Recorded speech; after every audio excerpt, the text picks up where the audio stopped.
Buenas noches. Cuando me preguntaron cuál iba a ser el subtítulo del programa, pensé en nuestros invitados, en ese algo que conozco de sus vidas y aún en lo diferentes que son unos de otros. Sin embargo, hay algo que los alinea, no los aliena, en un mismo camino, el esoterismo. Pero, ¿por qué, cuándo y cómo empezaron con todo esto? ¿Por qué se metieron? Así, el programa de hoy, visto desde una perspectiva más distendida, se llama ¿Qué hace un chico como tú en un sitio como este? Pero también podríamos llamarlo más seriamente de otro modo. Encuentro con hombres notables. Como el libro de Gurdjieff, que es muy interesante porque cuenta la aventura de conocer gente. Ustedes, esperemos que esta noche les vayan a conocer más profundamente. Bueno, van a contarnos hoy esta historia de cómo, cuándo y dónde se metieron en estos temas Fernando Jiménez del Oso, psiquiatra, André Malví, que hoy es mandado, Luis Racionero, escritor y arquitecto, Mario Sachs, cabalista y escritor, Isidro Palacios, escritor, y Fernando Sánchez Dragó, escritor y viajero perenne. ¿Quién empieza? ¿Tú, Fernando? Si no hay más remedio. Cuéntanos cuál fue el primer paso que diste dentro de este extraño mundo oculto. Pues supongo que el mismo que di para empezar a caminar, porque no recuerdo haber vivido algo que me pusiera en la pista de estos temas o haber sufrido una experiencia que me descubriera un mundo nuevo. Yo creo que el mundo ha sido para mí siempre más complejo de lo que parecía en realidad, y de una manera suave y natural pues fui leyendo cosas, enterándome, pensando mucho. Entonces pensaba y leía, y gradualmente, sin darme cuenta, me fui metiendo en estos temas. En ellos sigo. Yo creo que no estoy suficientemente dentro de ellos, pero tampoco me interesa demasiado. Me interesa el mundo, me interesa la vida, me interesan sobre todo las personas, y bueno, pues yo no sé dónde llegaré, si es que tengo que llegar a algún sitio, pero estoy caminando en dirección a no sé dónde. Quizá empezaste por lo extraordinario, buscando lo extraordinario. Posiblemente. Yo recuerdo que tenía unos 15 años cuando me monté mi primera sesión de espiritismo para mí solo, que creo que es una edad precoz para esos menesteres. Pero ya llevaba pues tiempo leyendo a Lovecraft o a Bradbury, o metido enganchándome poco a poco, picando la carnada de ese otro mundo que no es otro, que es este mismo, pero que trasciende los límites de lo que vemos o de lo que tocamos. También puede contar mi afición hacia lo tenebroso. Yo era un niño asqueroso a ese nivel y disfrutaba con los cuentos de miedo. Los escribía muy mal también. Hacía pues pequeñas maquetas con la casa de Drácula, por ejemplo.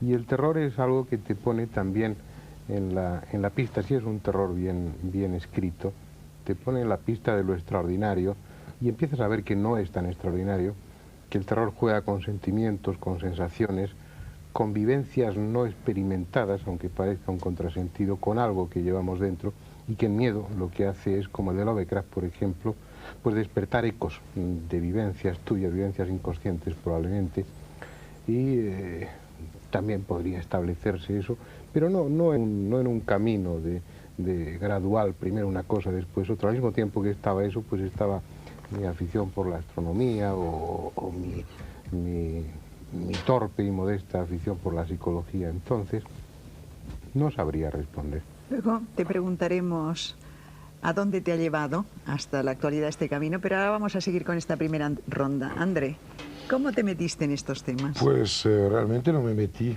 fui metido. O sea que la primera cosa importante que me acuerdo fue en 1950, tenía entonces 6 años, era en el mes de abril, se acababan las vacaciones de Semana Santa, y llegó a casa un señor que fue a ver mi madre diciendo: usted tiene un hijo, así, así, así, así, tengo que verlo.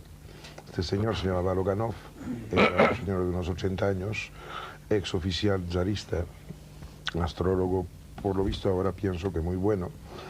Y este hombre se dedicó un cierto tiempo a hablarme de muchas cosas de las cuales entendí muy pocas, hay que reconocer. Y desde entonces toda mi vida está marcada por encuentros con personajes que todos los que he buscado me han salido mal. siempre ha salido bien los que han llegado así. Ha habido una larga cadena en la cual hay que incluir al rabino Belarosh en Biarritz, que a través de una librería que yo frecuentaba para leer los libros y comprarlos, me pidió de venir una vez y es con él que empecé a ocuparme de Cábala y un montón de otras cosas. Después el doctor Barry, que también a través de una librería de Burdeos en la cual hacía lo mismo, me hizo venir y pues me metió en un montón de investigaciones parapsicológicas. Después de una serie de gente que mejor no hablar. Hubo un señor muy importante que yo encontré en los años 60, en abril. Extrañamente, abril es un mes importante para mí. En París yo estaba haciendo una cosa de la cual era muy habitual para mí, que era sentarme en la terraza du Café de Deux Magots, en Saint-Michel, en una mesa en la cual había algunas copas de alguien que se acaba de levantar y aprovechar el tiempo hasta que me viniesen a pedir si quería algo y no quería nada porque no tenía un duro. Y al momento en el cual me iba a levantar, como siempre, un señor que estaba al lado dijo, no, lo invito a este señor, toma lo que quiera, etc. Era un ingeniero de un organismo oficial francés y es por culpa suya, mejor dicho, a través de él, que me interesé de muy cerca, por lo menos el aspecto meramente operativo de la alquimia. Ahí aprendí mucho. Era Fulcanelli. Esto ya es un comentario que te dejo. Hubo muchos otros. Uno de los últimos es muy simpático porque resulta de que un buen día estoy invitado en Sevilla para el final de un partido de fútbol entre selección de Romaña y el Barça. Y por la tarde, mientras los forofos, los hinchas de Barça, colgaban de la Giralda una inmensa bandera, me fui con Carbonell y un montón de otra gente ahí por los jardines, y había un señor que hacía fotos, pero con una máquina muy vieja, y se acogía la foto, sacaba, bueno, claro, un negativo sobre papel, que ponía después con una especie de aro delante, y volvía a fotografiar la fotografía para sacarte el positivo. Y yo ahí me encantó tanto esta tirada en negativo sobre papel que me la quedé. Pocos días después me encontraba en África, y a raíz de toda una serie de casualidades de estas un poco extrañas, me encuentro en un muy pequeño poblado que se llama Lolobo, y ahí encuentro el brujo del pueblo, que se llamaba Conan, un viejo señor de barba blanca, bastante impactante. Empezamos a hablar y tal y cual, y me empieza a contar cosas muy fuertes. Y digo, ¿pero por qué me las dices a mí? Me dice, muy sencillo, porque tú eres yo. Imagínate que ya son esas cosas, palabras mayores. Digo, ¿pero cómo puedes decir eso? Sí, tú mira, tienes tu foto, que es la mía, en tu bolsillo.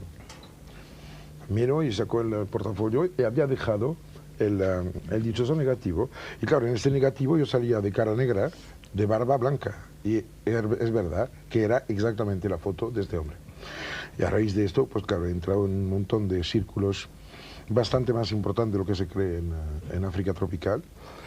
Y bueno, o sea que mi vida en realidad está marcada por gente que me llega, me entrega algo, me obliga a ampliar o cambiar lo que estoy haciendo, y mi afición por el esoterismo es solo el sedimento de todos los esfuerzos que yo hago para compaginar esos caminos, esas aberturas, ¿no?, que han llegado. Y yo creo además de que el esoterismo no existe, solo existe gente que no es consciente. Esto es muy diferente. Tú, cuéntanos. Mira, yo creo que esto es como una intuición que se acaba convirtiendo en un anhelo. Porque yo recuerdo que con unos 4 años estaba yo un domingo por la mañana jugando con mis compañeros de colegio en Sedurgel, y de repente noté que yo, no sé, que con aquellos juegos no tenía bastante. ¿Por qué? No lo sé, pero que había algo más, ¿no? Y esta sensación de que hay algo más, siempre en lo que estoy, que hay otra dimensión que trasciende, pues lo he llevado siempre, ¿no? Debe ser eso que Ramón Jiménez llamaba el inmortal anhelo. Entonces, bueno, pues detrás de esto fui muy católico, mi iniciación católica, la congregación mariana, luego hice unas carreras de ciencia, tuve una formación científica, y curiosamente en el 67 un amigo mío que estrenaba un 850 y lo quería rodar, me dijo que íbamos a Cambridge, y en Cambridge fuimos a parar AXA de un hindú, Teshusik, profesor de matemáticas. Entonces yo, que ya estaba un poco interesado, o intuía que tenía que interesarme por la cosa oriental, le pregunté libros, ¿no? Le pedí que me dijera libros para esto.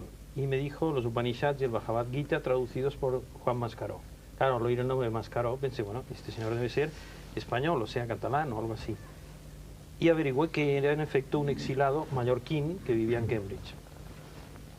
Y Tejusin me dijo dónde vivía, tal, le llamé, me dijo que fuera a verle, y durante una tarde Joan Mascaró, que había traducido del sánscrito al inglés los Upanishads y Bhagavad Gita que están en la Penguin, pues claro, me hizo ver que los grandes místicos y los grandes poetas de todos los tiempos han dicho lo mismo, ¿no?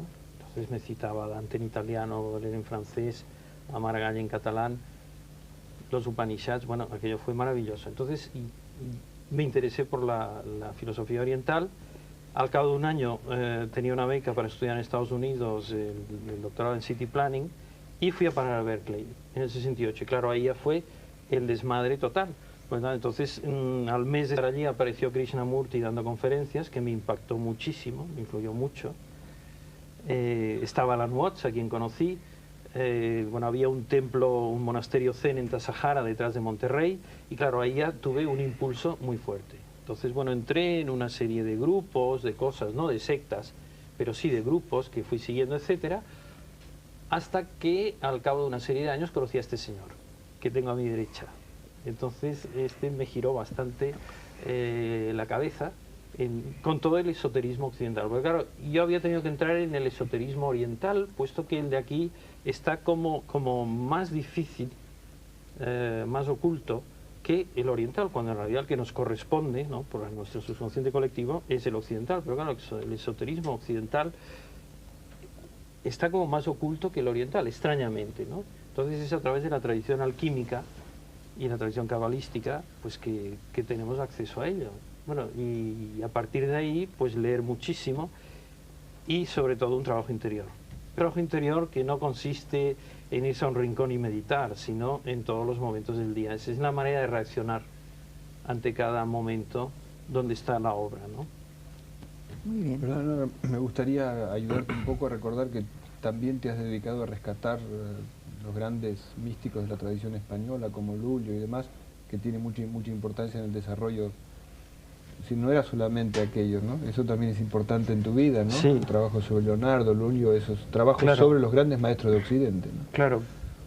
Bueno, yo pensaba Mario, que... ¿quieres contarnos tu entrada dentro de este mundo? Me encantó que Luis hablara de su infancia, porque yo nací en un pueblo de la provincia de Buenos Aires, a casi 900 kilómetros al sur, que por supuesto tiene una luz muy especial, como todas las luces del sur, pero una luz muy cristalina y muy nítida, y era un pueblo pequeñísimo, y recuerdo que tenía 3 o 4 años y la chacha de casa me tenía a las 5, entre las 5 y las 6 de la tarde mirando al sol. Y yo tuve la sensación de estar naciendo en ese momento, como si mi nacimiento físico, que no puedo recordar, se mezclara a ese momento de percepción solar. Y con el tiempo, por supuesto, a los 16, 17 años, cuando empezaron mis lecturas y mi gran amor de toda la vida, que todavía hoy lo es, por cierto, es la poesía, en el mismo sentido en que la veía Luis, como conocimiento de lo profundo a través de lo expresable en una lengua, fui llegando a esa idea de Rimbaud de que el hombre es hijo del sol, y esta tradición heliocéntrica que también aparece en la alquimia y que por cierto aparece en la transfiguración de Susta, como narran los evangelios, y en todos los mitos y religiones orientales del Mediterráneo, de Egipto hacia Grecia. Entonces me di cuenta que eso que yo había vivido naturalmente también era un objetivo sobrenatural o cultural que psicológicamente se puede decir tiene que ver con la recuperación de la infancia, pero que yo quiero creer que es algo más profundo y tiene que ver con el sentimiento cósmico, es decir, sentir que uno pertenece más allá de su tribu, de su historia, de su tiempo, a algo mucho más grande que lo supera y que lo engarza. Yo creo que eso he buscado desde entonces, desde los 4 años, consciente o inconscientemente, y el regalo que la vida me ha dado es tener amigos, conocidos que caminan en la misma dirección. ¿Cómo empezaste como cabalista? ¿Con quién empezaste a estudiar? ¿Te influyó? Yo creo que a mí me ha pasado algo parecido, y supongo que Fernando lo contará también, porque él se iluminó en el Oriente, ¿no? Para mí lo occidental estaba totalmente cerrado, porque yo veía que la vida exotérica occidental me dejaba absolutamente insatisfecho, ¿no? Tanto sea el mundo de la industria, como el mundo de las grandes ciudades, como los ideales de las generaciones kennedianas en Sudamérica, me refiero al desarrollo y todo eso me dejaba completamente frío, y yo estudié en un colegio tecnológico y el destino que mi familia había preparado para mí era la de ser ingeniero y no resistí, sinceramente. Y viví en el mismo año en que Luis estaba en Berkeley, yo estaba en Nueva York. Fue un año terrible, fue el infierno dostoyevskiano para mí, porque no tenía medios, trabajaba de obrero, iba a una iglesia protestante a estudiar inglés. Y bueno, fue un año muy duro, muy extraordinario humanamente, y ahí conocí a un cabalista que vivía, como se dice en Estados Unidos, del welfare, de la seguridad social, en un barrio miserable, que tenía su casa permanentemente abierta a todo el mundo, a gente que era más pobre que él, ¿no?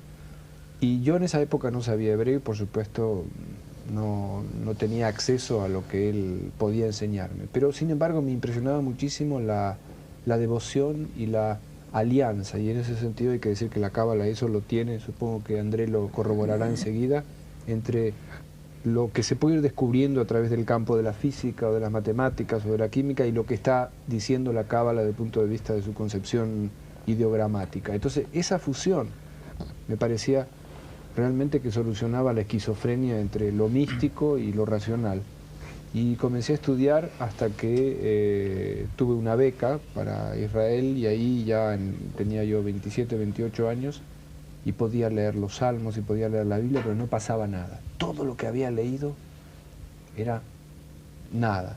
Y entonces en una semana, y con esto acabo, como dicen los musulmanes de Mahoma, me bajó el Corán del cielo, se abrieron los cielos y vi en 2 letras, realmente vi el Evangelio de Juan, el Génesis, vi los vencejos volando y realmente me caí de rodillas en el medio de la Plaza de la Independencia, en el centro de Jerusalén, y di gracias casi con una especie de alarido, porque todo lo que había estado buscando en ese campo me fue concedido en pequeña medida, ¿no? Y entonces sentí que era posible caminar en ese campo y sentí una enorme alegría, y supongo que me he convertido, como dice Borges, con ironía, en una especie de amanuense del Espíritu Santo. Trato de transcribir lo que mi intuición me descubre. Isidro, cuéntanos tú. Bien, pese a que, en fin, te he dicho antes al principio de cuando hemos estado ahí reunidos que me parecía una encerrona, porque en el fondo es un poco abrirse a lo que consideramos un poco una vía interior, ¿no?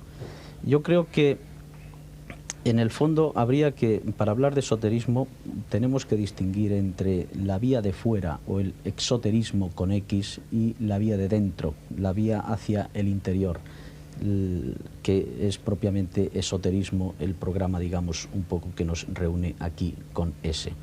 Yo podría hablar de muchas cosas, de muchos autores, en realidad no podría sintetizar qué es lo que me ha conducido a este camino. En el fondo yo creo que es un poco, desde el punto de vista exterior, la sensación de vacío que yo encuentro en este mundo, y como parte de él, en el fondo, la reacción frente a eso, es decir, el buscar algo más allá, y por lo tanto el reencontrarme conmigo mismo y buscar esa vía interior que creo que todos debemos reencontrar.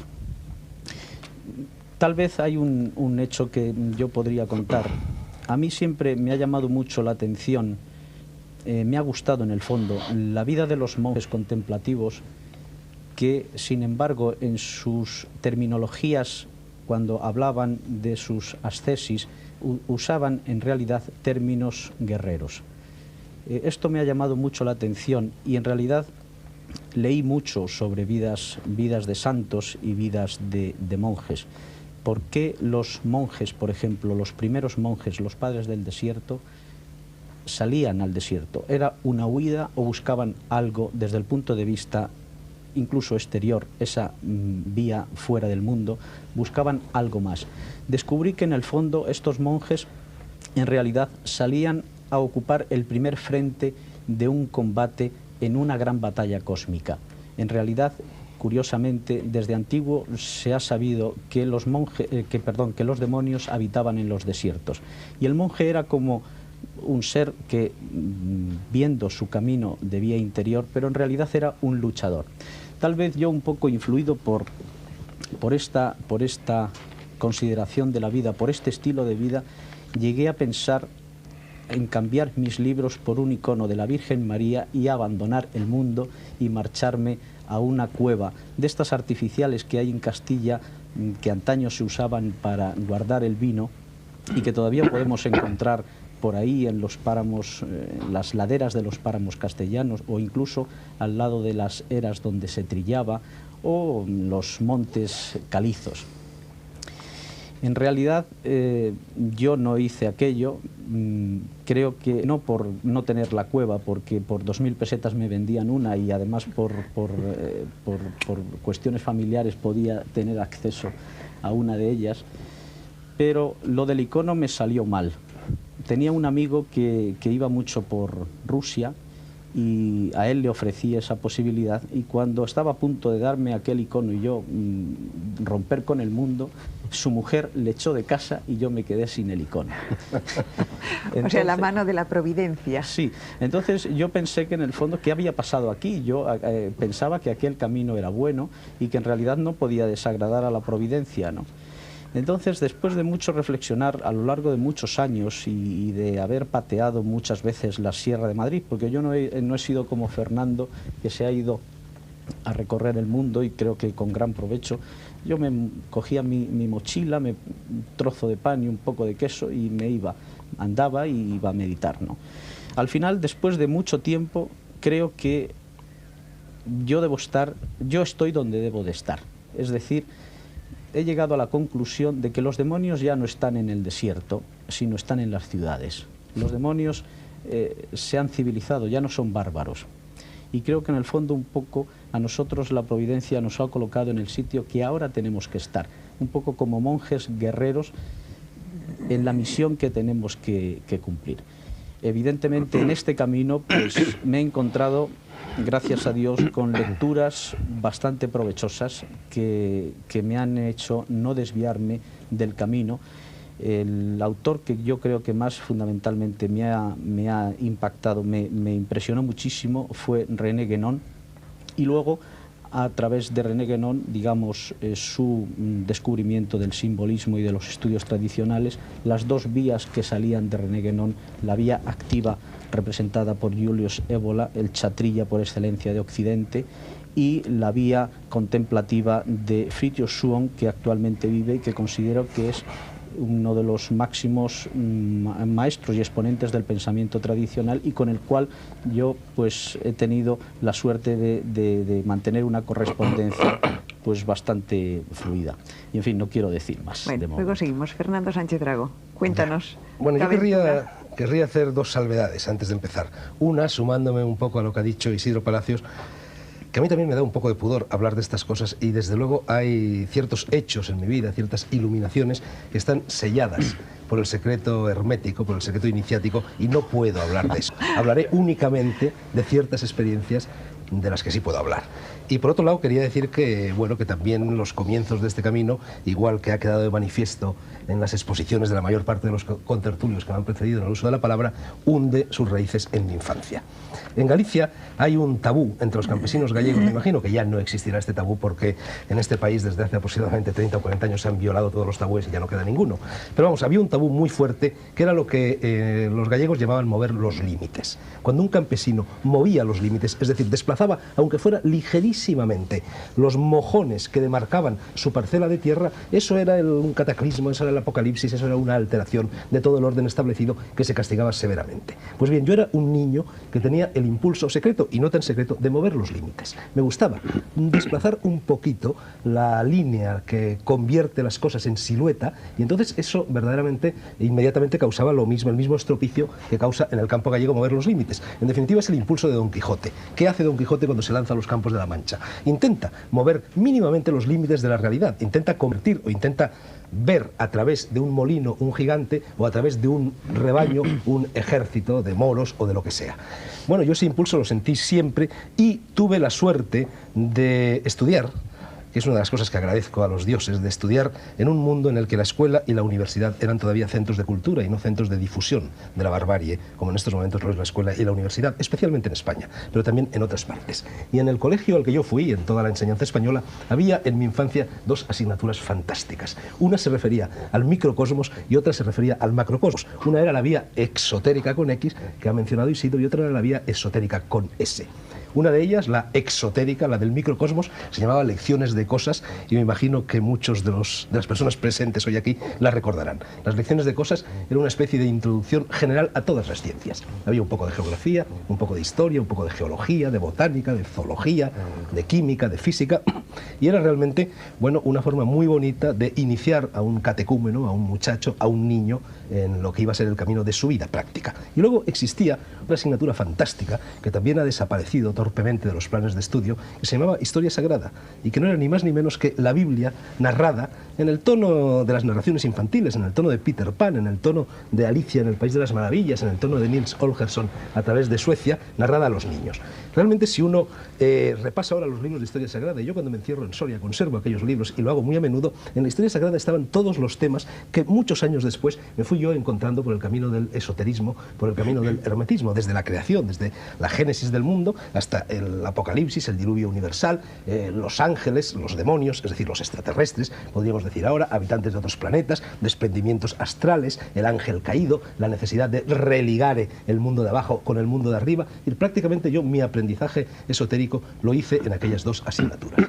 Y luego, naturalmente, se produjeron, igual que le sucedió a mis compañeros de tertulia hoy, pues el encuentro con determinados personajes y con determinados libros. Yo recuerdo vívidamente el momento en el que cuando tenía 18 años cayó en mis manos un libro de Romain Rolland, que fue pre-Nobel y nadie se acuerda de él ahora, injustamente, y Romain Rolland había escrito una biografía de Ramakrishna, otra de Vivekananda y otra de los Tagore en general, y también otra de Nehru, creo. Y bueno, cayó en mis manos la biografía de Ramakrishna y fue una verdadera iluminación. No caí de rodillas como Mario Sartre en Jerusalén, pero en fin, casi. Y luego me desvié. A pesar de que yo en aquel momento había ya decidido emprender con armas y bagajes el camino de la tradición, el camino de la iluminación, el camino de la gnosis, me desvié. Tuve un paréntesis laico, un paréntesis comunista, un paréntesis politizado, que duró 4, 5, 6 años, y luego, cuando estaba ya cerca de los 28, 29 años, pues llegué a la India. Y entonces, efectivamente, yo allí, en la India, en Benarés, tuve una iluminación. Ahí sí que fue parecidísimo a lo de Mario Satz. Es decir, yo recuerdo que yo estaba haciendo un viaje muy rápido, me había invitado a la Universidad de Tokio como lector allí a Tokio, y entonces me pagaban un viaje. Yo no tenía entonces un duro, el billete desde Roma hasta Tokio costaba 90.000 pesetas, que para mí era como 50 millones ahora, y además permitía, debido a esas extrañas reglas que tiene la IATA, permitía zigzaguear y pararse por aquí y por allá. Yo tenía que incorporarme en una fecha determinada, el 14 de marzo, si no recuerdo mal, a las clases en Tokio, y disponía pues de un par de semanas aproximadamente para visitar Egipto, para visitar Israel, para visitar Persia, para visitar la India, para visitar Tailandia, en fin, para visitar todos los países por los que iba a cruzar. Y así lo hice, y prácticamente me iba deteniendo un día en cada ciudad. Y llegué a Benarés, y llegué ya tarde, a eso de las 10 o las 11 de la mañana, y alquilé pues el clásico rickshaw con un muchachito que me llevó a visitar todas las maravillas que hay en Benarés, y este chico me dijo que en realidad cuando había que ir al Ganges era a las 5 de la mañana, que es cuando llegan los peregrinos, cuando sale el sol y cuando se produce esta inmersión taumatúrgica en las aguas del padre Ganges.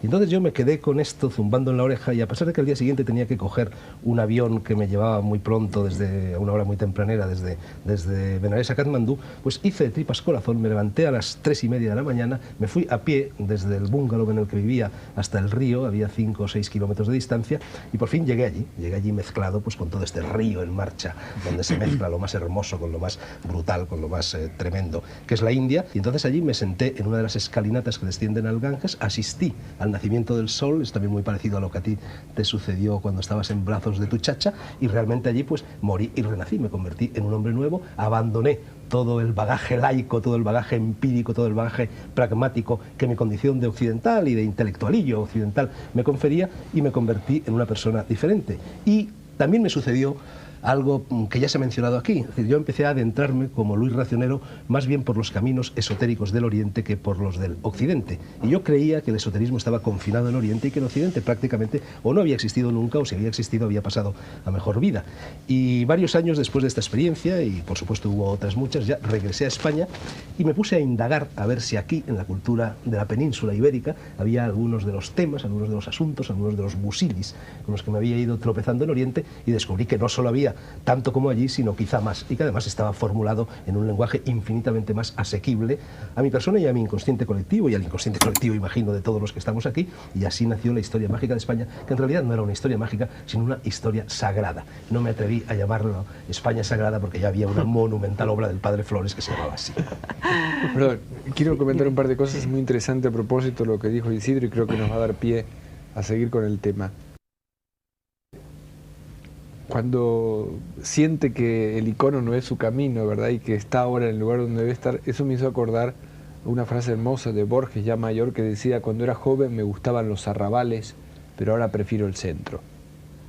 Yo creo que era muy interesante, porque él en su propia poesía había un deseo de salir, de buscar mitología, de buscar lo extraño y de recorrer los arrabales de Buenos Aires, que ya entonces era una ciudad increíble, y después poco a poco fue hacia el centro. ¿Quién sabe si en el fondo no es lo que nos pasa a todos, ¿no? Claro. Nos vamos extendiendo y llega un momento en que te concentras, ¿verdad?, y aparece eso que es la tradición occidental. Por ejemplo, el profesor Blecua de Barcelona me dijo una cosa que a mí me dejó helado, que yo no sabía. San Juan de la Cruz no fue conocido en su época.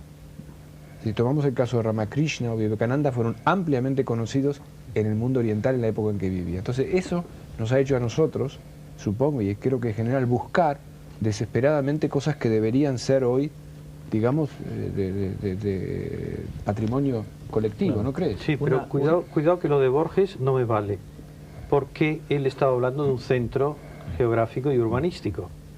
Y el centro que hay que ir a... Sí, claro, él iba a los arrabales, y luego volvía al centro. Urbanista, claro. Luis. Era una metáfora, sí, Luis. claro, es una metáfora, pero el centro, me vale mucho más lo que dijo Juan Ramón Jiménez: no corras, que a donde has de ir es a ti mismo. Claro.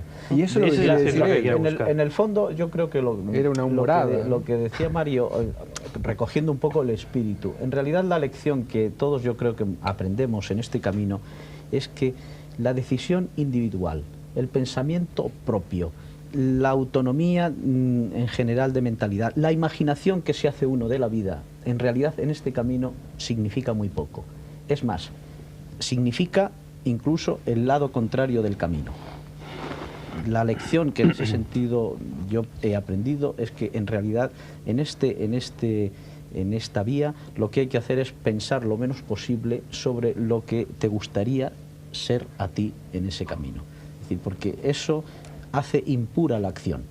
El momento en que tú deseas algo en ese camino, ya en el mismo deseo, aunque sea bueno, y esto se refiere en todos los místicos y los grandes padres del desierto, y el Zen, todas las grandes religiones, los grandes maestros, en el momento que deseas, Meister Eckhart, por ejemplo, decía, incluso con la oración: no oréis a Dios pidiendo cosas para vosotros, aunque sean buenas, porque eso hace impura la acción. Y en ese sentido yo creo que la lección, yo he visto, por ejemplo, que mi propósito era bueno y sin embargo se me ha impedido. Está clarísimo que yo creo que sí hay un propósito, que un hombre de conocimiento Dios se puede marcar, solo uno. Sí. Y precisamente ha salido a relucir en bastantes de las cosas que acabáis de decir tú y Mario Schatz y Luis Racionero. Ha salido a relucir muchas veces la palabra centro. Yo creo que realmente lo que persigue la persona que se adentra por el camino del conocimiento es la búsqueda del centro. Es decir, es la búsqueda de su sitio. Es la búsqueda de un lugar desde el cual estás en conexión con el todo, estás en conexión con el universo entero y dominas tu entorno y a ti mismo. Es el mito de Teseo, del Minotauro. Teseo tiene que acudir a matar al Minotauro precisamente en el centro. Es el mito de la tauromaquia. El sueño del torero es encontrar el toro ideal al que se le puede hacer la faena en el centro de la plaza. No sucede nunca, pero esa es su aspiración. Y en un libro que a mí me marcó, y creo que a muchos de vosotros también, que es el primer libro de Carlos Castaneda sobre su saga con el brujo Jack y Don Juan, las enseñanzas de Don Juan, vosotros recordaréis que cuando Carlos Castaneda, este antropólogo gafotas de la Universidad de California, llega a Arizona, Nuevo México, a toda esa zona, con la pretensión de escribir un libro libro que sea un análisis estructuralista de las lecciones impartidas por un chamán mexicano, el chamán, dicho sea con perdón, lo putea durante mucho tiempo y no le quiere enseñar y lo toma a risa y lo toma a chacota y lo desprecia y se burla de él, y ya llega un momento que es cuando empieza propiamente la iniciación de Carlos Castaneda a manos del brujo yaqui Don Juan, y ese momento es un atardecer, una noche en la cual están en el porche de un pequeño chalet en el que vive Don Juan, y Don Juan le dice a Carlos Castaneda, le dice al gafotas que viene de California, le dice, bueno, busca en esa terraza, en ese porche, tu sitio y ya hablaremos. Y se va a dormir. Y entonces el pobre Carlos Castaneda se queda allí solo en esta terraza sin saber qué hacer, empieza a caminar a cuatro patas, se revuelca, se levanta, se pone de pie, se vuelve a acostar, por supuesto no encuentra su sitio, y así pasan horas y horas y horas en las cuales se va sintiendo cada vez peor, cada vez peor, cada vez peor, hasta que de repente, al cabo de muchas horas, encuentra una postura y un lugar en esa terraza, en ese porche, en el que se encuentra maravillosamente bien. Entonces se coloca un poco en una posición más o menos fetal, se queda dormidito, y a la mañana siguiente Don Juan, cuando se despierta, lo encuentra y le dice, sí, has encontrado tu sitio, has encontrado el centro, no dice el centro, esto lo estoy diciendo yo, y ahí empieza la iniciación. Yo creo que ese deseo sí es legítimo. Sí, pero no te olvides, Dejarme, Fernando... porque me estáis estropeando mi segunda ronda. Quiero saber dónde os ha llevado. Perdona, Solo una apostilla a lo que dice Sí. Fernando, y que estoy totalmente de acuerdo con lo que él ha dicho, pero no olvidemos, con relación a lo que estaba yo diciendo también, que Teseo, según la mitología y tal y como nos lo pinta y nos lo prefigura la mitología, Teseo mata al minotauro desnudo. Y eso, desde el punto de vista simbólico y tradicional, es muy importante. Es el hombre sin atributos puro. Bueno, es que el nacimiento, la muerte y el renacimiento se produce desnudo. No, estoy de acuerdo normal. contigo, pero quería hacer esa apostilla de búsqueda del centro, pero en pureza, es decir... Cosa que un torero no podría hacer, No. digamos. Claro. A ver, Sí, yo un quería momentito. decir, A ver, antes y dejarme hay un seguir. punto. Sí. Todas las personas que sufren, que se aquejan de dolores físicos que tienen que ver con la estructura, o sea, el esqueleto, conocen posturas de gracia. O sea, de repente una postura que a veces es una especie de nudo orgánico terrible en el cual desaparece el dolor. La cosa que a mí me interesa es que todas esas personas manifiestan, cuando después hablas con ellas, y yo lo hago muy a menudo, un cierto tipo de sensibilidad hacia conocimientos para los cuales no tienen palabras, no tienen referencias, muchísimas veces no tienen ningún libro ni los han leído que tenga que ver, pero dentro de ellos yace el conocimiento que está al final de los libros, al final de los maestros, al final de las palabras. Perdona, Fernando. Yo quería preguntarte este conocimiento, porque yo te he oído hablar de ovnis durante una época, hablar de espiritismo durante otra, hablar de tus viajes, muy interesantes por cierto, luego. Pero finalmente te he escuchado hacer discursos metafísicos. ¿Así? Sí. ¿Cuándo? En casa, una noche, hace un mes y medio o dos. ¿Qué habíamos tomado? Habíamos bebido abundantemente, pero lo expresabas Como lo siempre. suficientemente bien como para pensar que eso no era una improvisación del momento. Sí, lo sería. No, no son temas que yo estudio, que yo lea. Y supongo que, bueno, que me escucharías benévolamente, no tengo idea de qué cosas diría. Lo que sí diría es lo que se me ocurrió en ese momento. Que yo pienso, y parece que todos estamos un poco de acuerdo en que si hay un conocimiento, ese conocimiento es interior, y que lo que hace uno es redescubrir lo que teóricamente ya sabes, tal vez expresado con otras palabras. Pues en definitiva no sería el buscar, por lo menos para mí, el conocimiento, sino ser yo el conocimiento. No me interesa tanto saber lo que es la verdad, sino sentirme yo parte de esa verdad, asumirla o ser yo la verdad en alguna medida. Si quieres, es la pretensión desproporcionada, absurda desde un punto de vista humano con minúscula, que es la de ser Dios, pero creo que es una pretensión lícita dentro de la aspiración de ser hombre con mayúscula, de ser, bueno, pues eso, la conciencia del universo. Bueno, es que esa pretensión que dices, Fernando, yo creo que no se puede expresar con vergüenza, sino todo lo contrario. Es decir, la diferencia, incluso esto está dicho por los grandes santos. Pero yo lo digo así, griegos, porque soy muy modesto. Y muy griegos. Una cosa es ser como Dios, que es, digamos, la caída luciférica en ese sentido, y ser dioses, que eso está dicho en el Evangelio, dioses sois. Eso es legítimo y ese es el camino de la iniciación. El problema es afirmar la dualidad del ser que se revela autónomo, diferente de Dios, y decir yo soy como Dios. Esto es lo que la metafísica rechaza, pero desde el punto de vista espiritual, el afirmar que somos dioses y es el camino de la realización esotérica, te conduce a ello, es perfectamente legítimo y está en todas las religiones, incluso en la cristiana. Ahora los sacerdotes no hablan de esto, pero los padres de la Iglesia, todos sin exclusión. Yo creo que lo que ha dicho Fernando Jiménez del Oso es muy importante. Y además se ha dicho repetidas veces tanto en la historia del mundo por Montera como en la historia del Sol de Medianoche. Todo este tipo de experiencias esotéricas fundamentalmente son eso, una experiencia. Y no una verdad. Una verdad que se incorpora, una especie de comunión, una especie de Eucaristía. Y si no es una experiencia personal, no es nada. Y cuando esta experiencia llega, y esto es lo más importante, el yo no está. Claro. O sea, lo más importante es que desaparezca el yo. Eso es lo fundamental. Fundamental. Hombre, O sea, tú porque lo tienes muy gordo.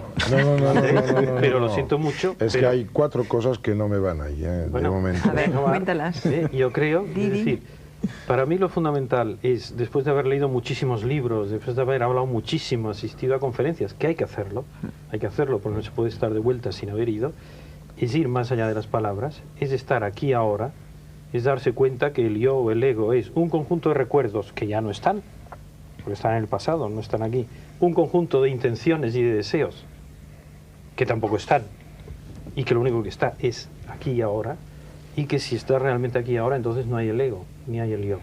Pero esto es muy fácil decir y muy difícil de hacer.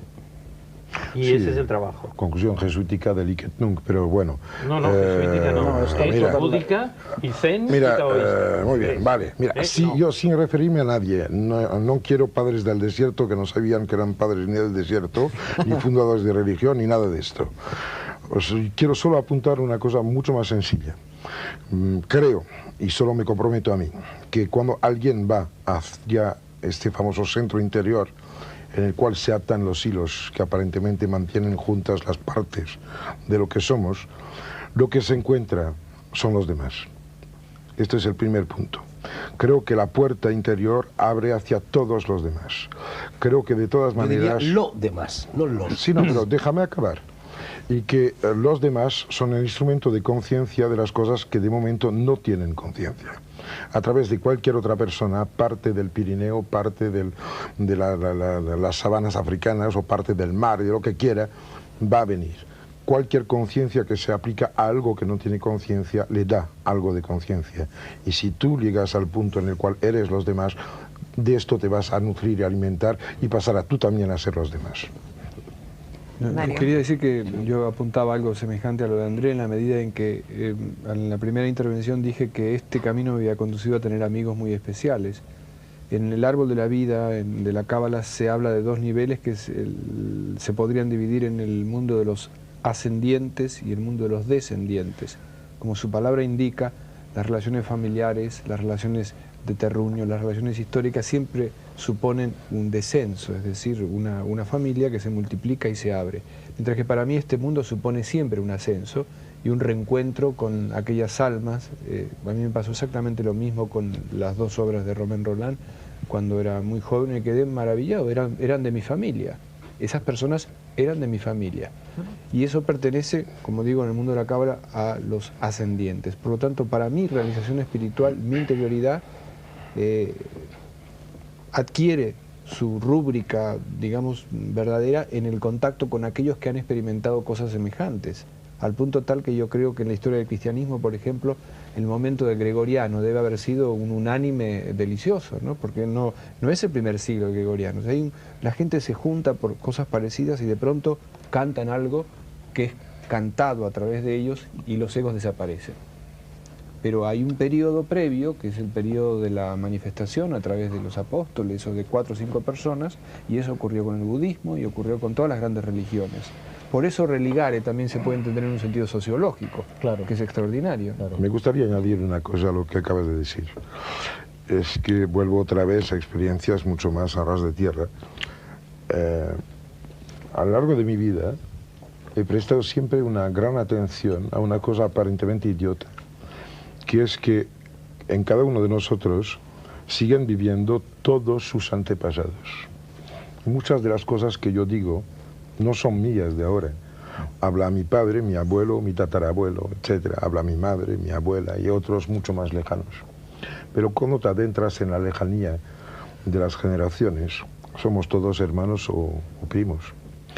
Y hay por ahí un camino muy especial, que es que lo único fundamental es la parte que no pertenece a ninguno de esos antepasados, que es el granito que tú añades o el que descubres que era el punto común a todos los demás. Es lo que hace que yo personalmente, si tuviera que identificarme, diría que soy todavía un guerrero neolítico y que lo mío es la cueva, pero no la cueva de Isidro. No, la cueva de Tocqueville. Ese yo del que hablas es insoslayable, ¿verdad? Ese yo, desde el que habla, ese yo, André Malvido, es insoslayable, ¿no? Esa es la ambigüedad del Evangelio cuando Jesús dice yo soy la verdad, el camino y la vida. ¿Qué yo habla? El doble yo, ¿no? Hubo concilios sobre eso. Es que solo tiene sentido si cuando habla por todos los demás, y por lo tanto está en este sitio del cual estoy hablando. La primera persona. Y Borges, habla del uno, que es todo, habla del yo colectivo. Había una situación que no has utilizado, que es la de esta novela preciosa en la cual descubre un escalón de una escalera que baja a una bodega, el Aleph. Sí. Porque en realidad era esto, que resume perfectamente tanto tu postura como la reacción de Luis sobre la ciudad, porque la ciudad no es más que una entelequia, una pequeña representación de una estructura cósmica en su perfección, si acaso existe. Sí, pero ojo, ¿qué sucede cuando una persona alcanza, como el personaje del cuento de Borges, un Aleph? Ese punto, sin la debida preparación, sin los debidos ejercicios espirituales... Se convierte en falso Aleph, como él mismo dice. Se convierte en un falso Aleph o te vuelves loco. Y es también el caso de Funes el Memorioso, otro cuento de Borges, del hombre que lo recuerda todo y que termina absolutamente agobiado por este cúmulo de recuerdos que ya no le sirve para nada. Sí, es la escultura. Quiero decir con de esto que hay que adentrarse con pies de plomo por estos vericuetos. Exacto. Y me gustaría recordar un proverbio chino al respecto, que además recoge uno de los grandes autores esotéricos del siglo XX en Europa, que es el italiano Julius Evola, en el título de uno de sus libros, que se llama Cabalgar el tigre. El proverbio chino dice, si te subes a un tigre, no podrás bajarte cuando tú quieras, sino cuando quiera el tigre. Sí, tiene una cosa, yo no me gustan las referencias, al contrario, al pesar de lo que puede parecer.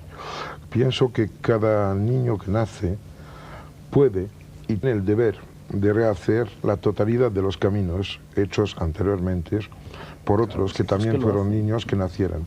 Y lo que dije, por eso los padres del desierto, que ellos no sabían que eran padres del desierto, lo digo solo para apuntar una cosa, que lo que se vive tiene que ser puro en su esencia y no en sus referencias, y que a lo mejor estamos emburicando demasiado el tema y que ahora que la gente se dirá, uy, Dios mío, ¿cómo voy a ser yo que no he leído los 5.000 libros a los cuales se hacen referencia? Pienso que en el mero hecho de abrir los ojos por la mañana y de mirar algo que no puedas nunca comprar, como puede ser en mi casa, pues por la mañana veo el Canigú. Pues mira, pueden llegar pues tantos japoneses miliardarios como quieran, nadie podrá comprar la vista del Canigú. Y hay dentro del mundo de las ideas y dentro del mundo de los sentires reales, experimentales, de este camino interior, muchas cosas que nadie nunca podrá comprar, ni ningún libro podrá encerrar ni contener. Ojalá tengas razón, André. Yo acabo de leer despavorido hace muy pocos días, me imagino que alguno de vosotros también lo habrá leído, en la prensa, la noticia de que la UNESCO y Federico Mayor Zaragoza se disponen a abrir un centro de estudios místicos en Ávila con toda clase de ordenadores, de terminales, de computadores, etcétera, etcétera, para ver si por fin así consiguen escribir ellos. Es que los que cogean siempre se compran bastones, ¿sabes? Pero bueno, eso puede ser interesante también. No para los místicos. A propósito de lo que dice André, y suponiendo que la mayor parte de los espectadores que ven el programa no son ni escritores, ni son arquitectos, ni son profesionales, digamos, del intelecto, yo siempre planteo, cuando hablo de estas cosas y trato de pensar en arquetipos humanos, cuento la anécdota de la iluminación del Buda. Cuando Buda acaba el séptimo día, creo, o la séptima noche, y sale de ese trance en el cual ha estado asediado por Mara y demás, pasa una pastora, cuenta una de las tradiciones, cantando una canción que dice Pasa una pastora en el garito. ¿Perdona? Es una broma, es una canción infantil Sigue. que hay en España de que pasaba una pastora. Perdona, Mario. No sería la misma. Vete tú a saber. Y entonces dice, la cuerda demasiado floja no suena y la cuerda demasiado tensa se rompe. Entonces él pues rompe efectivamente el ayuno y acepta leche de la pastora. Entonces yo me he preguntado siempre, ¿dónde está la sabiduría?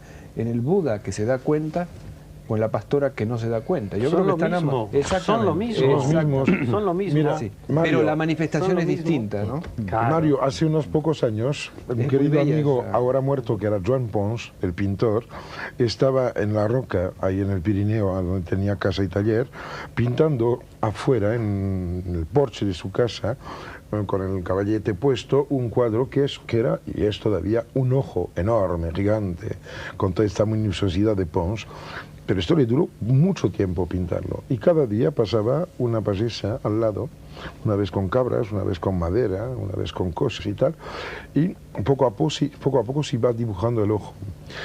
Y hubo un día en el cual Pons estaba casi al final, ¿no?, del cuadro. Ya sabía que quedaban poquísimos toques. Y se para la campesina esta, la payesa, y le dice: qué bonito reloj, ¿eh? Pero ¿qué hora es? Fantástico. Bien, yo quiero... Oye, perdón, déjame sí. decirle una cosa. Fernando, está muy bien lo de Mayor Zaragoza porque tiene que haber de todo. No, bueno, sí. Entonces Tiene que haber ordenadores. todo vale. Sí, pero Sibila, ojo, parece ser, según lo que dice la prensa, a lo mejor la prensa se equivoca, que se equivoca casi siempre, que de lo que se trata no es tanto de organizar una especie de biblioteca universal, de centro de Seminarios. estudios, donde se pueda disponer de toda clase de datos, dar conferencias, intercambiar opiniones, etcétera. No, se trata de, a través de los medios que la moderna tecnología brinda al consumidor, alcanzar el éxtasis. ¿Sabes una cosa? puede ser. Eso creo que... Fernando, Oye, creo que Fernando, eso no se le ocurre ni a las Mayor únicas Zaragoza, veces, Fernando. las A los únicas organismos veces, internacionales les puede ocurrir cualquier cosa. las únicas veces en las cuales en mi vida he comprado muletas fue cuando tenía las patas rotas. Y construir unas muletas de tal tamaño, quiere decir que muchas patas rotas tiene este señor. No, pero si no es este señor. Eso es lo que No yo es estoy este señor. Además, oye, No que va a hemos venido correr, para que nos contéis vuestras historias, no las de Oye, la UNESCO. yo quiero Oye, plantear a ver. un tema, ahora sobre todo en estos últimos tiempos, el hecho de que estemos aquí hablando de este tema, pues justifica realmente nuestra presencia, porque bueno, hay una cierta demanda de temas esotéricos y de temas ocultistas y de todo O sea esto. que encima cumplís una función. Bien. Entonces, hemos dicho una cosa que creo, en fin, en principio, pese al yo absoluto del que habla André Malví, que es interesante, pero en fin, nos llevaría a otro sendero. En realidad, hemos insistido un poco en el aspecto de la negación de nosotros mismos, es decir, del camino de la humildad, en el sendero de la vía esotérica. Pero, ¿qué es lo que pasa, por ejemplo, en una sociedad como la actual, que no ha cambiado de mentalidad, que sigue siendo profundamente buscadora de objetivos, que solo busca el poder en todos los terrenos, y que se interesa por el esoterismo, por el ocultismo y por todas las mancias como medio de acrecentar ese poder social y no de anularse a sí mismo, sino de acrecentar su rol social, su poder social, su situación de salud mental y física. Es decir, ¿qué ocurre con esto? Fernando Bueno, ha dicho una un momento. cosa... Lo primero Perdón. que ocurre es que tú estás generalizando, porque no todos los que se dirigen al esoterismo Pero- lo hacen para acrecentar su poder. No, pero- hay no, no, precisamente estoy los clar- que se dirigen ahí porque el poder no les interesa, Sí. no les No, gusta, esto ven al que no es margen. eso No, y dejan de un lado el poder y buscan por otro Pero camino. esto No, existe. Isidro se refiere Esto a existe. videntes, Sí, astrólogos hay y- un factor muy curioso. Por ejemplo, vamos a poner el caso. Es decir, los libros que más se venden de estos temas son aquellos que están orientados a acrecentar las facultades paranormales de las personas, de la gente. Viva usted más feliz sin cambiar de vida, el éxito por cualquier Sobre medio, todo sin cambiar de vida. el mágico poder de la mente, etcétera, etcétera. Fernando, por ejemplo, ha dicho antes una cosa interesante, pero creo que incompleta. Solo una. Perdona, no, la última, para no perdernos. Quien se acerca a la vía del esoterismo sin preparación, cuidado porque se puede revolver contra él. Pero yo añadiría otra. Quien se acerca no solo no preparado, sino con sentimientos impuros, que no son de la vía del esoterismo, se revuelve contra él. Pero eso es justamente acercarse no preparado. Todo hombre que se acerca de buena fe, aunque no tenga ninguna cultura, aunque no haya leído ni a Jung, ni a Nietzsche, ni a Carlos Castaneda, ese hombre está en el camino. Claro. Ahora, los que se acercan para, como tú has dicho, para acrecentar su propio poder, estos se meten en una trampa y en el pecado llevarán la penitencia, porque quien adquiere poderes y los utiliza para el propio medro, los pierde. Pero es que, Fernando, esto en nuestra sociedad actual es lo que más abunda dentro del mundo del esoterismo. Claro, ya lo sé. Es decir, al margen de la salvedad que tú has hecho, políticos que acuden a los videntes. Estoy de acuerdo. Pero, y esto no solo los políticos, es que en el espectro social. Isidro, hay un maravilloso cuento después quiero contar que es perfecto para lo que acabáis de decir. Resulta de que en India había un sadhu que tenía esta capacidad de hacerse invisible, de parar el tiempo, ¿no?, y de poder desplazarse a distancias muy grandes en el acto. Con lo cual había en la misma zona un ladrón que, bueno, era buen ladrón, era gran ladrón, era un animal, pero quería ser más animal, quería extender su sitio social, quería tener más, controlar más, tener más poder, más todo. Con lo cual un día va al sadhu, al sabio, y le dice, mira, yo necesito para acabar de tener bajo mi mando a toda la gente de por aquí, porque lo quiero todo, necesito saber hacer lo que tú haces. ¿Me lo enseñas? Y el sabio dijo, sí, no hay problema, con lo cual pues empiezas por ahí, por allá y tal y cual. Pasan unos años, porque fue largo, era un ladrón bastante tozudo y un sabio bastante sabio. La cosa interesante es que al cabo de unos años, efectivamente el ladrón puede hacerse invisible, puede parar el tiempo, es capaz de desplazarse a distancias ingentes en el acto. El problema es que en este momento ya se le había ido la gana de robar y se transforma en sadhu. Sí. Pero, esto es para la gente no preparada y los que van mal, etc. Había pedido la palabra Mario Sachs. Sí, una cosa que nosotros no hemos comentado, y es que el comienzo de la búsqueda es la insatisfacción ambiente, ¿no? Es decir, no encontrar en una sociedad como la sociedad del siglo XX, después de los enormes fracasos políticos y sociales, sin dirección, sin respeto por la vida interior, sin respeto por la naturaleza, pues eso obliga a uno a buscar más, en el caso de Buda o en el caso de otros grandes personajes, más de lo que podía buscar la pastora. No quiere decir que sean distintos. Una vez que se encuentra, yo creo que lo que se percibe es una especie de continuidad, que llamaba el mundo de los ascendientes. Una continuidad, una homogeneidad en este mundo interior que el mundo externo parece disipar, parece distraer. Y el cuento que quería contar es un cuento sufí muy hermoso Siempre calcula además cuando está a punto de terminar. Justo 10 minutos antes cuenta el cuento. A ver, venga, Mario, cuéntame. No, es un cuento rápido. Un caravanero iba de Mesopotamia a Egipto, y entonces cerca de la zona de los padres del desierto, cerca de la Tebaida, se encuentra con un hombre que está así, sentado. Entonces pasa el año siguiente y lo ve sentado así, con cabellos más largos, las uñas largas, rodeado de polvo. Pasa el año siguiente y hay hojarasca, hormiga, escarabajo. Y pasa 4 o 5 años, al quinto año... Como tú con los cuentos. A ver. Se acerca, dice, pero perdona, dice, yo soy un humilde caravanero, no sé nada. ¿De qué se trata? ¿Qué es lo que usted está haciendo? Dice, Dios es uno. Es perfecto. Permite que te devuelva el cuento del cocotero. ¿Lo conoces? Resulta de que es uno de esos baúles que hay en Costa del Marfil, sentado debajo de un cocotero esperando de que caigan los cocos para apretarlo, beber la leche y comerse la carne. Y ahí llega un occidental muy listo que dice, hombre, es que ahí si empieza a sacudir un poco el cocotero van a caer más, con lo cual los puede vender, si los vendes va a ganar dinero, con lo cual puede comprar un coche para cargar más, llevarlos más lejos, montar una industria, etcétera, tal cual. Dice, bueno, ¿y a qué me va a servir? Dice, hombre, es que una vez que estarás rico te podrás poner debajo del cocotero, ¿sabes? Bien, yo creo que los dos tenéis razón. Tú querías hablar antes, ¿no? No, que va. ¿Qué va? No, yo creo que debe hablar Jiménez del Oso porque no dice nada. Si es que no me dejáis, no tengo A ver, en un extremo. Yo no me sé ningún cuento. No importa, cuéntanos el tuyo particular, que esto es lo importante. No, me lo estoy pasando muy bien escuchando, así que seguir contando cuentos. ¿Quién va? Pues yo tengo una pregunta para Fernando. De ti me ha extrañado siempre una cosa. Es que eres como la materialización de una curiosidad a la cual la gente no se atreve habitualmente.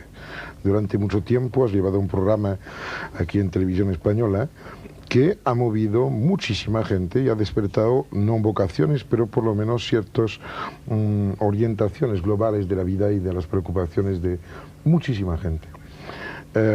Realmente estás tan alejado de esos temas que pusiste con todos los esfuerzos necesarios a disposición de la gente y tan diversificados como lo comentaba Sibila, o bien realmente existe un hilo conductor diferente de tu propia existencia o del hecho de tener un programa apuntado.